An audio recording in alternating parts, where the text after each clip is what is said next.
My name is Dana Heer, and this video is going to provide you with an introduction to the keyboard. We're starting with the piano keyboard because it has a very easy to understand, clear layout. But the first thing I want to talk about in regards to the piano is how you should position your body when you're playing it. Whether you're playing for 2 minutes or 20 minutes or 2 hours, it's important to try to stay relaxed and release as much tension as possible. A lot of times before I sit down to practice the piano, I will roll my shoulders around, maybe roll my neck around a little bit, just make sure that I'm feeling relaxed and releasing that tension.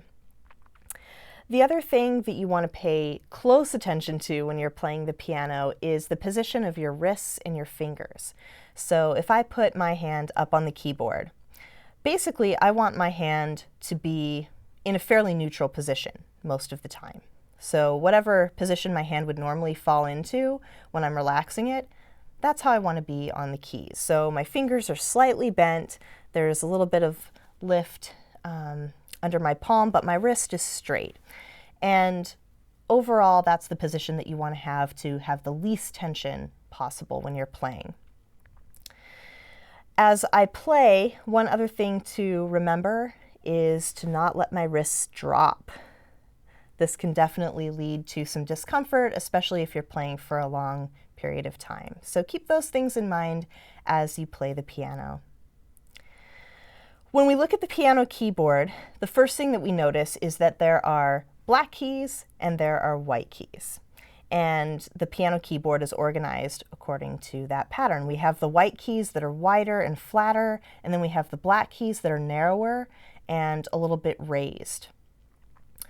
We're going to start with the black keys in terms of orienting ourselves to the piano because they're fairly easy to identify. There are fewer of them, and a lot of times people feel a little less comfortable playing the black keys just because they're raised and they're more narrow.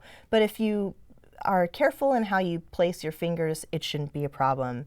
Most of the time you don't have to worry about falling off the black keys when you're playing. So if we look at the piano keyboard here, just so you know, overall, there are 88 keys on the keyboard, and 36 of them are black, 52 of them are white. So when we look at this section of the keyboard here, we can see that the black keys are arranged in groups. We have groups of 2 black keys, and we have groups of 3 black keys, and they alternate all the way up the keyboard. So we start with 2, and then 3, 2, 3, 2, 3, and it just keeps that pattern consistent all the way up the keyboard. We also have what we call different octaves on the keyboard. So if we look at the bottom black key in the group of 3, we can see that there's one here, and then a little ways up the keyboard, this is also the bottom black key in the group of 3. And then this is also the bottom black key in the group of 3. All of these are considered to be an octave apart, so our keyboard is separated into octaves. When you're becoming familiar with the keyboard, I recommend starting with some basic exercises that are going to help you feel more comfortable with the black keys. So one of those exercises is to start with a group of 2 black keys, and I'm just using what I'd call my second and third finger. In piano, we number our fingers starting with the thumb, so we have 1, 2, 3, 4, 5, and then the right hand, 1, 2, 3, 4, 5. Thumbs are always 1. So this is finger 2 and 3. I'm going to place them on the group of 2 black keys, and then I'm going to place my right hand, fingers 2 and 3, on the next group of 2 black keys. So these groups are an octave apart. And this is an exercise that you can do regardless of the size of your keyboard. You just start with the lowest group of 2 black keys, so to the left when you're sitting at the piano, and play one key at a time. Then the next group. Then I cross my left hand over, and I would keep going up the keyboard. When you play the notes that are on the left, those are what we call the low notes. They have the lower sounds versus the higher notes. And then right around the middle of your keyboard, those are what we would call your mid-range notes. So as I play my exercises, I could go from low to high, or I could go from high to low, but it's a good way to get familiar with those keys. And to practice going from octave to octave. I can do the same thing with the group of 3 black keys, starting with the group of 3 and going up to the next group and the next group,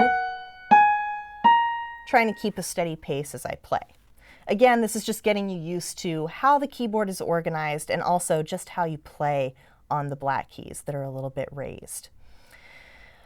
The last thing that I want to demonstrate on the keyboard is something that is important when you're actually performing a piece of music, and that is dynamics.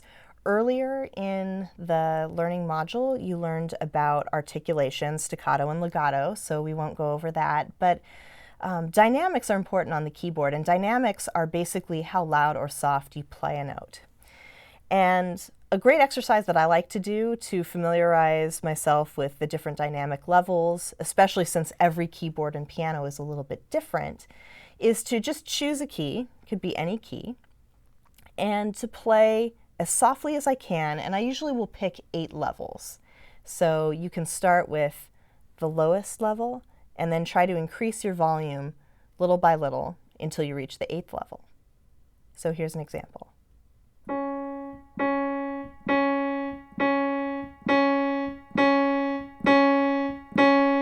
Just getting gradually louder, and then of course I can do the opposite, where I start loud, and through 8 levels, I get down to a softer volume.